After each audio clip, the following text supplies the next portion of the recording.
Part में हम 1963 में मेक्सिको को देखते हैं, जहाँ कुछ मजदूर खुदाई करके वहाँ से एक बॉक्स निकाल रहे थे। इसके बाद हमें एक वॉल दिखाई जाती है जिस पर काफी सारी बटरफ्लाईज बैठी हुई थी। नेक्स्ट सीन में हमें एक लड़की दिखाई जाती है जो कि अपने रूम में बैठी हुई थी, लेकिन तभी वो दिखती है कि उसके रूम में किसी के पाँव के निशान बन रहे हैं, लेकिन वहाँ पर तो कोई भी नहीं होता। इसीलिए वो लड़की डर जाती है और रूम से बाहर आ जाती है। बाहर आकर वो वहाँ पर एक मिस्टीरियस बॉक्स देखती है। इसके बाद कोई उस लड़की को खींच कर ले जाता है। अब यहाँ पर उस लड़की को कौन लेकर गया था ये हम आगे जानेंगे। इसके बाद हमें एक बिल्डिंग दिखाई जाती है जो कि दिखने में काफी डरावनी लग रही थी। ये वही बिल्डिंग होती है जहाँ पर वो लड़की रहती थी जो कि अभी गायब हुई थी। इसके बाद सीन शिफ्ट होकर एक लड़की पर आता है जिसका नाम एम्बर होता है। एम्बर चोरी चुपके से अभी अभी अमेरिका में आई थी, इसीलिए उसके पास उसकी आईडी नहीं होती। तब होटल वाला आईडी ना देने की वजह से उसे वहाँ से निकाल देता है। एम्बर एक कपड़े सिलाई करने वाली फैक्ट्री में काम करती है। वहीं पर एम्बर एक पोस्टर देखती है जिस पर लिखा हुआ था कि बहुत ही कम रेंट में हम आपको रूम देंगे और यहाँ पर सिर्फ गर्ल्स अलाउड है, यानी यहाँ पर सिर्फ लड़कियाँ रह सकती हैं। तब इस वजह से एम्बर काफी खुश हो जाती है क्योंकि अब उसे और क्या चाहिए था।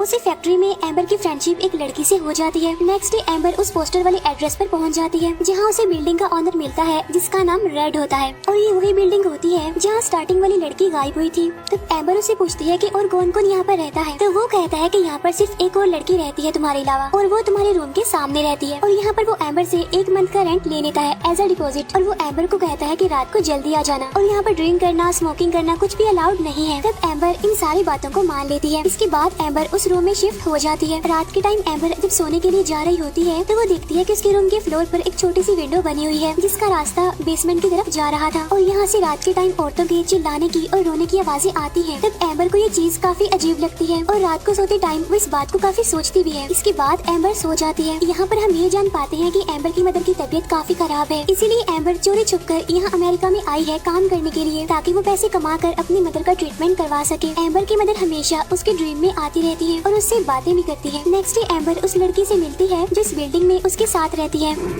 यानी उसके सामने वाली लड़की। वो लड़की एम्बर को बताती है कि रेड एक बुरा आदमी है, उसे बच कर रहना। ये कहकर वो लड़की वहाँ से चली जाती है। अब उस लड़की ने ऐसा क्यों बोला होता है एम्बर इस बात पर ज्यादा ध्यान नहीं देती और वो सीधा अपनी फैक्ट्री में चली जाती है। यहाँ पर एम्बर की फ्रेंड उसे बताती है कि अगर तुम आईडी बनवाना चाहती हो तो इस पर 3000 लगेंगे। तब एम्बर उसे कहती है कि 3000 क्यों, तुमने तो सिर्फ 1000 रूपए कहे थे। तब उसकी फ्रेंड उसे कहती है कि तुम अमेरिकन नहीं हो इसीलिए इतने ही पैसे लगेंगे। इसके बाद एम्बर अपने एक अंकल के घर जाती है जहाँ पर उसके अंकल उसे कहते हैं कि अगली बार तुम अपनी आईडी लेकर आना और मैं तुम्हारी जॉब लगवा दूंगा। असल में एम्बर के अंकल को ये बात नहीं पता होती कि एम्बर के पास तो आईडी है ही नहीं, बल्कि वो तो ये समझ रहे थे कि एम्बर के पास आईडी मौजूद है, इसीलिए वो उसकी जॉब लगवा सकते हैं। इसके बाद जब एम्बर अपने अंकल के घर से अपने होटल में पहुंचती है तो वहाँ उसे बेसमेंट से अजीब तरह की आवाजें सुनाई देने लगती हैं। तो इसीलिए चेक करने के लिए एम्बर वहाँ पर जाती है तो तभी वहाँ पर रेड आ जाता है और वो एम्बर को कहता है कि बेसमेंट में जाना अलाउड नहीं है क्योंकि वो जगह प्राइवेट है। यहाँ पर एम्बर को एक रूम भी दिखता है जिसमें अजीब तरह की चीजें पड़ी हुई थी। तब एम्बर उन चीजों को देखकर कुछ सोचने लगती है। तब रेड डोर को बंद करते हुए कहता है कि ये रूम भी प्राइवेट है और इसके अंदर जाना भी मना है। अब ये वाला प्राइवेट रूम वही रूम होता है जिसमें बहुत सारी बटरफ्लाईज थी जो कि हम बहुत पहले देख चुके हैं। तब एम्बर रेड से अपने डिपॉजिट के पैसे वापस मांगती है क्योंकि वो ये जगह छोड़ना चाहती थी और कहती है कि जितने दिन मैं यहाँ पर रही हूँ उतने पैसे तुम काट लो और बाकी जितने बचते हैं वो मुझे दे दो। तब रेड उसे पैसे देने से साफ मना कर देता है और कहता है कि वो पैसे मुझसे खर्च हो गए हैं कहीं पर और फिलहाल के लिए मेरे पास कोई भी पैसे नहीं है। तब एम्बर रूम में जाकर उन पैसों को काउंट करने लगती है जो कि उसके पास होते हैं। तो वो देखती है कि उसके पास तो बहुत थोड़े से पैसे हैं क्योंकि उसे आईडी भी तो बनवानी है।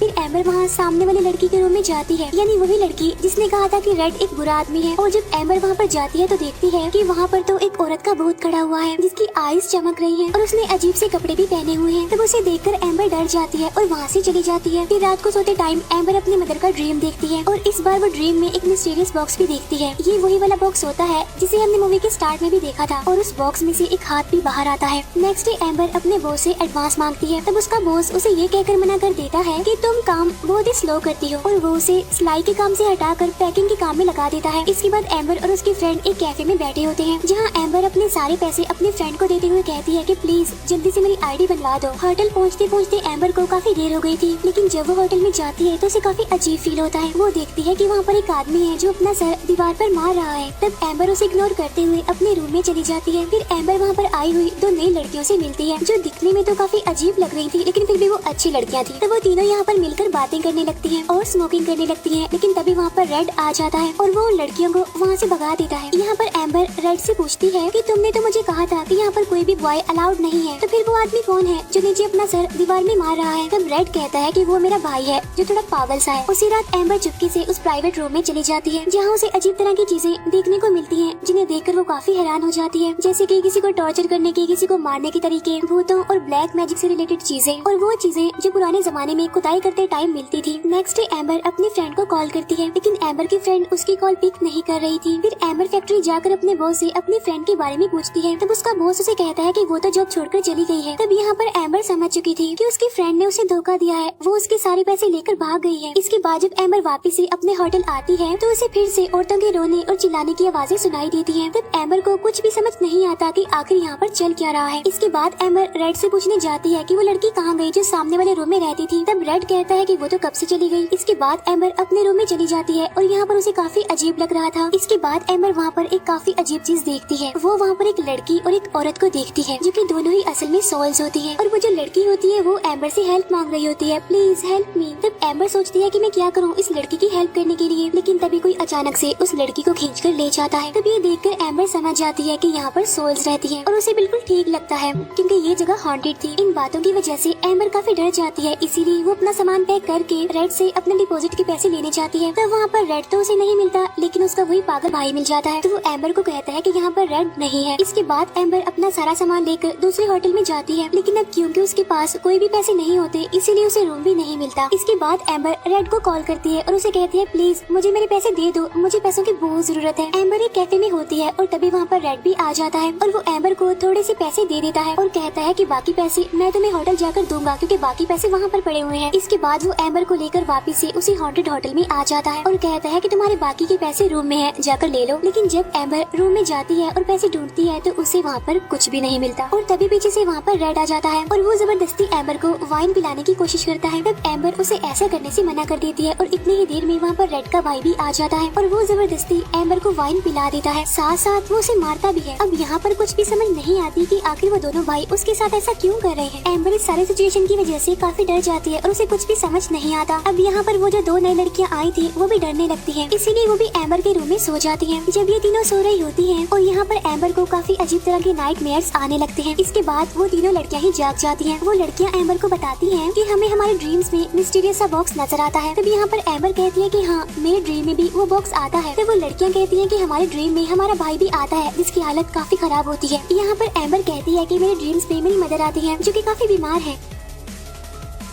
अब यहाँ पर हम ये जान पाते हैं कि उन सारों के ड्रीम्स आपस में कनेक्ट हैं और जो कुछ भी है वो उस मिस्टीरियस बॉक्स से रिलेटेड है। यहाँ पर ये बात भी कंफर्म हो जाती है कि मूवी के स्टार्ट में जो लड़की गायब हुई थी वो भी उस बॉक्स की वजह से ही गायब हुई थी और वही बॉक्स इन तीनों लड़कियों के ड्रीम्स में भी आ रहा है, इसीलिए जो भी प्रॉब्लम है उस बॉक्स में ही है। और तभी उस होटल के बाहर एम्बर के अंकल भी आ जाते हैं। तब रेड कहता है कि यहाँ पर कोई भी एम्बर नहीं रहती। तब एम्बर के अंकल कहते हैं कि नहीं वो यहीं पर ही रहती है, मुझे पता है क्योंकि उसने मुझे यहीं कहीं एड्रेस दिया था। इसीलिए वो रेड को धक्का देकर होटल के अंदर आ जाते हैं। अंदर जाकर वो एम्बर के रूम का दरवाजा खोलने की कोशिश करते हैं, लेकिन तभी पीछे से रेड का भाई आकर उन पर अटैक कर देता है और वो उन्हें तब तक मारता रहता है जब तक वो जान से नहीं मर जाते। इसके बाद वो उन तीनों लड़कियों को एक रूम में लेकर जाते हैं जहाँ पर बहुत सारी लड़कियों की डेड बॉडीज पड़ी हुई थी और उन्होंने अजीब तरह के कपड़े पहने हुए हैं और ये वही कपड़े होते हैं जो उन भूतों ने भी पहने हुए थे जो कि एम्बर को नजर आई थी। वो उन तीनों को भी वही कपड़े पहना देते हैं। इसके बाद रेड उसकी बॉडी पर कुछ लगाता है तो वो उसे खुद को आजाद करने के लिए कहती है। तब रेड उसे आजाद करने से मना कर देता है और कहता है कि मैं ऐसा नहीं कर सकता, मेरा भाई उस बॉक्स की वजह से ये सब कुछ करता है। पहले मेरे फादर ये सब कुछ करते थे और अब मेरा भाई ये करता है। उसने हमारी मदर के साथ भी ऐसा किया था और अब तुम्हारे साथ भी सेम वैसा ही होने वाला है। इसके बाद रेड का भाई एम्बर को उठाकर बेसमेंट में लेकर जाता है। रास्ते में जाते जाते एम्बर को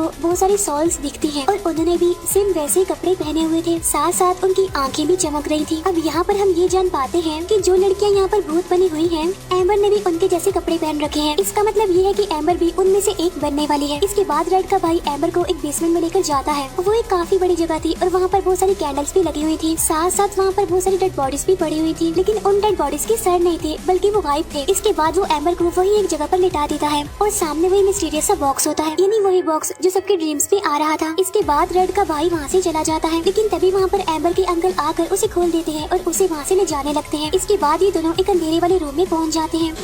इसके बाद एम्बर को दिखाई देता है कि वो अपनी मदर के साथ है। अब यहाँ पर सवाल ये उठता है कि एम्बर के अंकल तो मर चुके थे, तो फिर उसे बचाने कौन आया था। असल में कोई भी एम्बर को बचाने नहीं आया था, बल्कि सिर्फ एम्बर ऐसा सोच रही थी। और यहाँ पर एम्बर अपनी इमेजिनेशंस में अपनी मदर के साथ है, लेकिन रियलिटी में वो अभी भी उसी जगह पर उसी बेसमेंट में लेटी हुई है। लेकिन तभी उस बॉक्स में से एक काफी अजीब सा क्रीचर बाहर निकलता है और वो एम्बर की तरफ बढ़ रहा होता है। यहाँ ड्रीम्स में एम्बर देखती है कि उसने पिलो से अपनी मदर का मुंह दबाकर उन्हें मार दिया है। और जब रियलिटी में एम्बर डरकर उठती है तो वो क्रिएचर भी यहाँ से गायब होता है। फिर एम्बर यहाँ से उठकर उसी प्राइवेट रूम में जाती है। वहाँ पर बहुत सारे हथियार थे और उन्हीं में से एम्बर एक हथियार उठा लेती है। इसके बाद वो उन दोनों भाइयों के पास जाती है, जहाँ सबसे पहले वो रेड को मारती है। अब क्योंकि वो हथियार रेड की टांग पर लगा था, इसीलिए वो इंजर्ड होकर नीचे गिर जाता है। रेड का भाई भी वहीं पर होता है, जो कि दूसरी लड़की को तैयार कर रहा था बेसमेंट में ले जाने के लिए। तब एम्बर उसे भी मारती है, लेकिन वो एम्बर को नीचे गिराकर उसका पैर तोड़ देता है। और जब दूसरी लड़की वहाँ से भागने की कोशिश करती है, तब रेड का भाई उसे पकड़कर उसे बालकनी से नीचे फेंक देता है, जिसकी वजह से उसकी मौत हो जाती है। इसके बाद रेड का भाई एम्बर को खींचकर बाहर लाता है और वो एम्बर का गला दबाने लगता है। अब यहाँ पर एम्बर के हाथ में कांच का एक टुकड़ा होता है, जिसे वो उसके गले में मार देती है, जिसकी वजह से रेड का भाई इंजर्ड होकर वहीं पर गिर जाता है। फिर एम्बर उस हथियार से उस पर काफी बार वार करती है और उसे इतना मारती है कि वो जान से मर जाता है। इसके बाद वो रेड को लेकर बेसमेंट में आती है और उसे वहीं पर लिटा देती है। और तभी हम देखते हैं कि इस बॉक्स में से वही अजीब सा क्रिएचर बाहर आ जाता है और वो रेड के सर को अपनी बॉडी में घुसा लेता है, यानी उसका सर ही धड़ से अलग कर देता है। इसके बाद एम्बर वहाँ से बाहर चली जाती है। एम्बर बाहर आती है तो देखती है कि उसका पाँव जो टूटा हुआ था वो बिल्कुल ठीक हो गया है और उसके जो चोट के निशान थे वो भी अब हील हो रहे थे। और यहाँ पर उसकी आइस का कलर भी हमें चेंज होता हुआ दिखाई देता है। अब यहाँ पर मैं आपको कुछ इंपॉर्टेंट पॉइंट्स बता देती हूँ। असल में ये बॉक्स वही बॉक्स होता है जो मूवी के स्टार्ट में यानी 1963 में खोद कर निकाला गया था और ये बॉक्स रेड के फादर को मिला था। उस बॉक्स के अंदर असल में एक भूत था जिसने रेड के फादर की बॉडी पर कब्जा कर लिया था। यहाँ पर रेड के फादर ने वो सारी चीजें की जो उस क्रिएचर ने उनको करने को कही और उनके बाद रेड के भाई ने वो सब कुछ किया, क्योंकि अब उस भूत ने रेड के भाई पर कब्जा कर लिया था। अब क्योंकि वो भी मर चुका है, इसीलिए अब उस भूत ने एम्बर पर कब्जा कर लिया है। अब यहाँ पर वो क्रिएचर सब कुछ एम्बर से करवाएगा, जिसे लोगों को मरवाना और ऐसे उल्टे सीधे काम। और इसी के साथ ही मूवी यहीं पर एंड हो जाती है।